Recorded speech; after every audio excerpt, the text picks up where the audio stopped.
trainers, right now under investigation at Santa Anita. Are some of them to blame for the 29 horses that have died this season at the fabled California track? A spike that put horse racing under the national spotlight, increasing calls for this sport to be banned. Horses want to win! Just like us! Horses have emotions! Just like us! Investigators also looking at whether heavy winter rain was a factor. Was the track at fault? They kept sealing the track.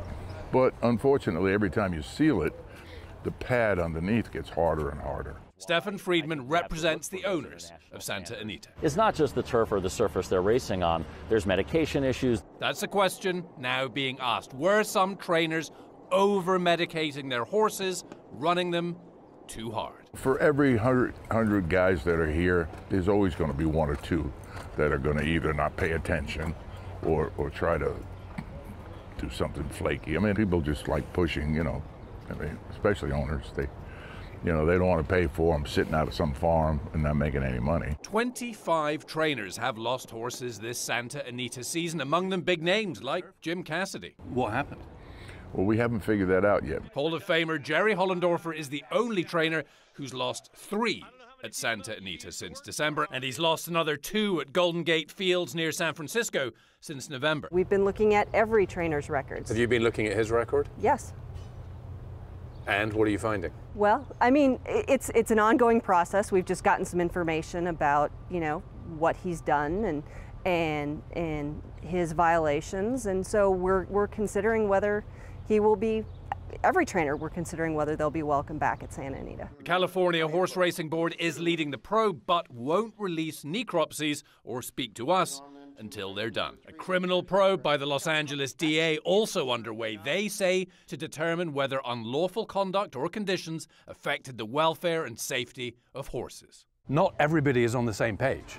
Well, unfortunately, we all get painted with the same brush, you know, and that hurts us. And but I think they're getting tougher. Meantime, Scott Herbertson, professional gambler, racehorse owner, is speaking out. I think it's a few bad apples make us all look bad. You know, you got guys pushing these horses beyond their limits and causing these catastrophic accidents. This is not just a 2019 issue. 29 dead so far this year.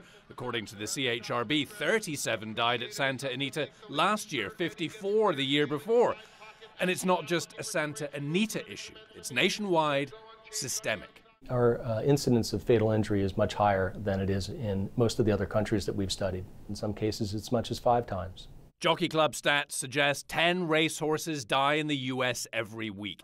Anti-racing activist Patrick Battuello claims the real figure is much higher. We have documented over 5,000 confirmed kills on U.S. tracks just since 2014. We estimate that over 2,000 horses are killed racing or training across America every year. CNN has not independently verified Battuello's figures. I hope to think that even with some of these breakdowns, the guys just feel like the horse can run one more time. And I think they just take the risk too many times. Of 3 horses Jerry Hollendorfer has bought from Herbertson the past 8 months, 2 of them are now dead, including Cochise. Right about here, I think Mario feels I'm going wrong, and he's just trying to pull him out safe. Cochise broke down at Santa Anita May 25th and was euthanized. Hollendorfer had bought the 8-year-old horse after what's called a claiming race back in November. To enter, you put a price on your horse and anyone can buy it or claim it. When Jerry Hollendorfer claims one of your horses, how do you just feel? Cringe. You're just like, wow. You hope for the best. Cochise was dead in a little over 6 months. He knows his name. My carrot? I'd ask him for a carrot, he'd start swaying his head. He was a sweet horse. After Cochise died, Hollendorfer told the Associated Press, "We thought he would run real well. We thought he would win. In my mind, there is absolutely no doubt that we've done every single thing properly with Cochise and all the rest of our horses too." We don't yet know how Hollendorfer's 3 horses died at Santa Anita. We don't have those necropsies due to the ongoing investigation. I called Jerry Hollendorfer. I told him we'd noticed a few of his horses had died and that we'd been hearing some pretty serious allegations against him. I asked if he'd like to sit down and tell us his side of the story. He said no, and he told me never to call him again.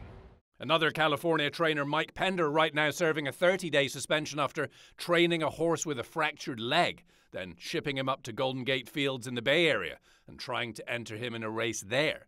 Pender said he couldn't talk to us until after his suspension. You've seen trainers training horses that are clearly unfit.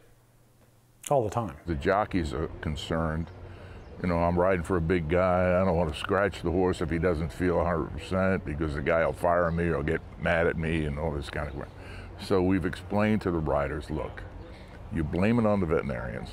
You just say, hey, the vet said no. There's a lot of money involved. There's a lot of different actors involved. And frankly, the regulations are not good enough.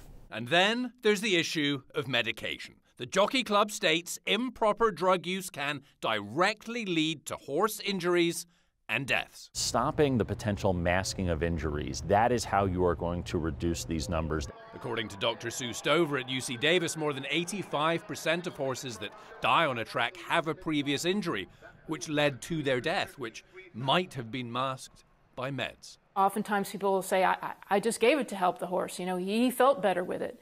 And yes, the horse did feel better with it, but in some cases the horse felt better than he actually was, and that put that horse at risk of injury. There are now cameras in every barn at Santa Anita, and right now trainer Billy Morey under investigation after an assistant was filmed allegedly doping horses the end of March.